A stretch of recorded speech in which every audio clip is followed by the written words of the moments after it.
back and we're live. I'll wait a few minutes for people to pile in. But Max, what's up? Hope this helps. Hope you're listening. This one's for you, bro. And just give it a couple minutes.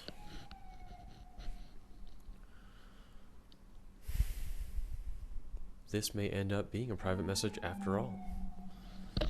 So hopefully you can hear me well. My connections are here, so that's good.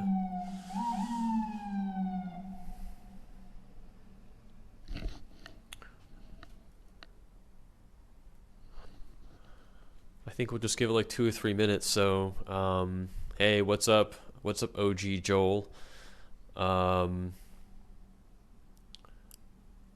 give this a few more minutes for anyone to join, especially our boy Max. He's the man of the hour. I'll be answering his question. That's right, we're live. Sad Sadie. That's a sad name.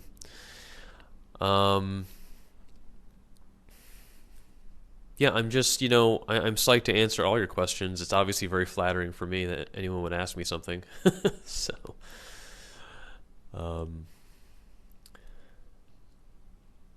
and also, like, I really,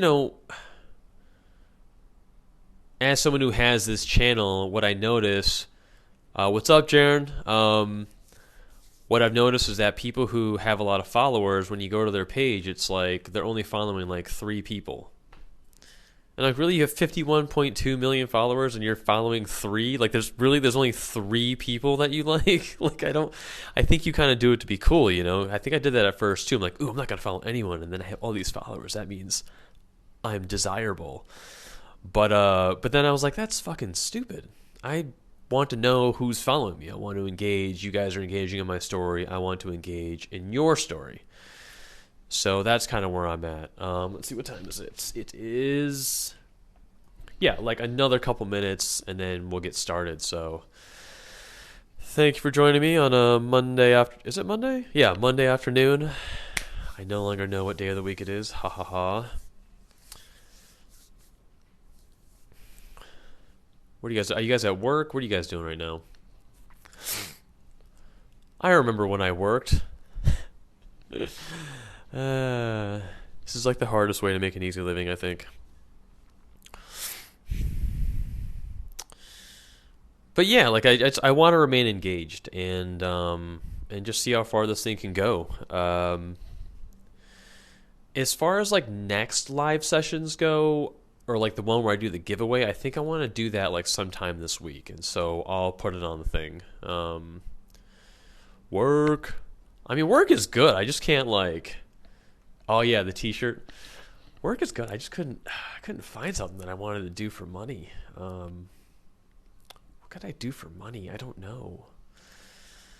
But and also someone gave me a bunch of diamonds last time, and I didn't even know what those were. I thought they were just like likes, but apparently they're worth money. So whoever that was that gave me diamonds, thank you. You're awesome. I don't know.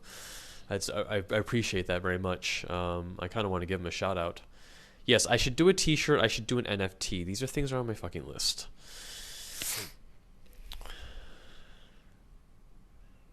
All right, we got some homies in the house. That's cool. Where are we at here? All right, cool. I think we're good. So, hey, thanks all for coming to my TED Talk. So Max Herba, I think. I'll read his message, and that's why I'm doing this, and this will be like 10 minutes or whatever. He writes me, I'm a freshman at the University of Arizona, currently studying law. Your story was actually part of the reason I changed to law. It's very flattering. Watching you has helped me in taking more risks and just living life to the fullest. But I know I could be doing more. I just want to know how I can make my mindset more like yours. Max, this is such a flattering message, a wonderful message to get. And one of the things I love about this message, this question, is that there's already so much in this message that you're already doing so right. I mean, when you hear that message like, I know I could be doing more. I watched your story. I was inspired. I took action. I changed my major to law. I took that risk that I was afraid to take. I mean, that is the mindset. That whatever you put into that message, you should bottle it and let that guide you. So I'm just really impressed by that, just by the fact you took that initiative, you've made some changes, you're already so far above most people out there, probably 99% of the people out there. You were already beyond kind of where they're at. So just keep doing what you're doing. But if you want maybe specifics or words of wisdom or something, okay, here's how I look at it. All right, let's see if this works. We're all born into this machine. And you can think of it like a plane. We're all just born into this plane. What's up with planes? Planes are dangerous. You could die. They're also really fun. You can go high and fast. The only catch is that when you're born into this plane, you're not given any instructions. There's no instruction manual, so you have no idea how to operate it. Okay, so then you have some coaches, like your parents, some other pilots that kind of help you. And I would say that it's your goal in life to figure out how the fucking instrument panel works. So what do I mean? There's a couple ways you can fly this plane, right? The first way, and this is what I would say maybe most people do. You're in this plane and you're flying it and you're just looking out the window. And you're going, oh, this is great. Okay, I think I have some mountains over here. Great. I'm fairly high above the ground. I guess I'm going a good, I guess I'm going at a good pace. You're looking around, there's some other planes. Okay, good. And that's one way to fly it. Now, another way to fly your plane is to look at the instruments. And so you're flying and you go, oh, okay, I guess I'm flying at, 400 miles an hour. Okay, good. That's my velocity. Okay, here's my altitude. Okay, I can see on the radar or whatever, I can see that there's different terrain coming up and I'm at this altitude. And flying your plane by looking out the window or flying the plane by your instrument looks very similar. I mean, from the outside, you're both going in the same direction. You're probably flying it about the same way. But, Max, that's what happens when the clouds roll in. You know what I mean? What happens when it starts to rain?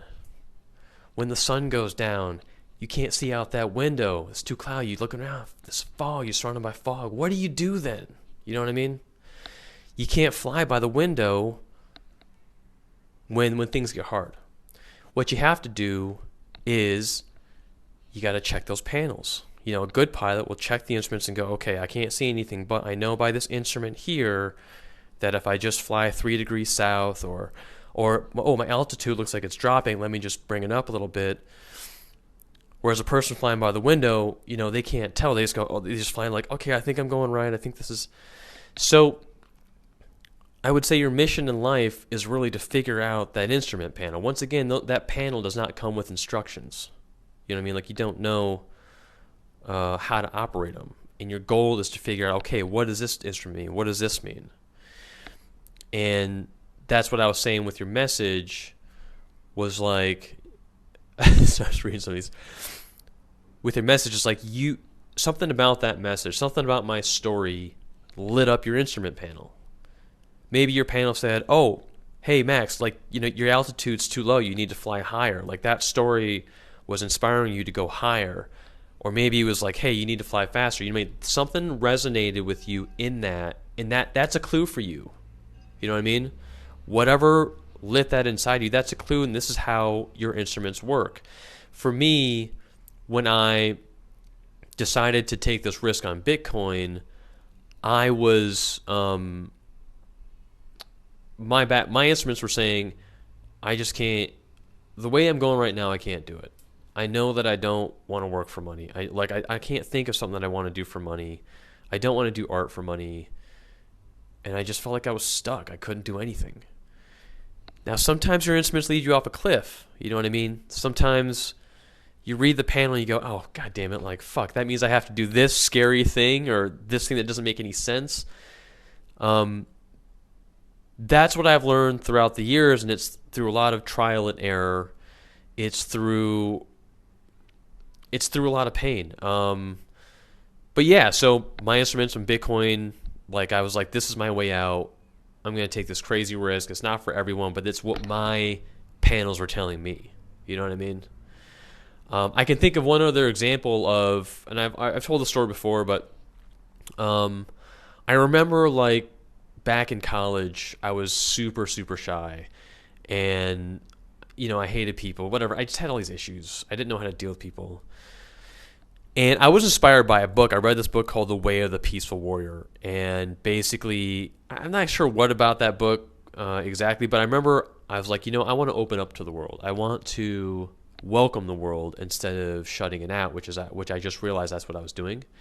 And I remember I walked up to this girl's room. We're in a dorm, and I just want to knock on her door and say hi because we had had some good conversations in the past. And I just remember like I was gonna knock, and then I walked away, and I was like, oh man, I'm so nervous. And I walked over and I knocked, and I did that a few times, and then finally I just knocked on the door, and she opened it, and we had a great conversation. It was super fun. And that was such a turning point for me. And I think it was like, again, going back to that analogy, is like my panel was telling me like I wanted to interact. It was time for me to open up. It was time for me to start flying higher. And because I had that desire, I tried to listen to that, what my instincts, what that panel was telling me. And I think if you do that, Max, I feel like that will be your mindset. Like my mindset obviously is my mindset. Like you will develop your mindset of like, okay, this is where it's leading me. Obviously you have people in your life that will give you input, but there's some give and take there. There's something about, okay, I know this is the kind of life that I want to have, and there's a way to get there, and then people give you feedback on how to read your panels. And so that's my analogy. That's pretty much it. And once again, I just think, whatever you put into that message, whatever fire you had when you wrote that message, I mean, that is what's going to get you to where you need to go. So never be afraid to take a risk, to reach out, to ask for help, or to go for the thing you want. It's generic and it's like cliche, but it's really that simple, and it's really that hard too. So so that's pretty much it. I never know how to end these, but so guys, thanks for coming. I hope it's cool. I'm going to be posting this on YouTube. And yeah, if anyone, especially my younger subs, if you have questions, feel free to ask me. Was there a riot? Is there a riot? Riot where? Was it in America? I know there was one like in Turkey or something. Something with the currency, I thought. But I digress. So, hey guys, thanks for coming. And once again, this will be on YouTube. Oh, the stock. Oh, God. Obviously, I have no idea. Mobby. Yeah, you know what? On the next, when we do the giveaway, Bitcoin Bill will be there, and you can ask him all the alt fucking coin questions you want. So, I do meditate. I do transcendental meditation. So, I kind of have a Taoist feel. I would say I'm spiritual. I'm probably like Christian spirituality, I think, is pretty cool. Like just like the whole God thing. But yeah, it's pretty similar to Taoism, I think. So, dudes, peace out, man. Thanks for coming.